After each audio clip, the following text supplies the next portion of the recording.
আমরা দেখতে পাই একটা রুগী অসুস্থ হওয়ার কারণে সে কন্ট্রোল না করার কারণে সে ইসিজি রুমের সামনেই মলত্যাগ করে ফেলে।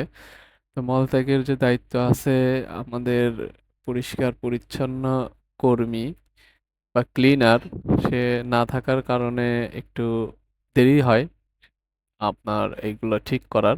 কিন্তু আমি বলবো যে যারা এখানে আছেন বা সুস্থ হয়ে বাসায় যাচ্ছেন ছাড়পত্র নিয়ে, তারা অবশ্যই, যারা আয়া থাকে তাদেরকে অবশ্যই আপনার 50 থেকে 100 টাকা দিবেন।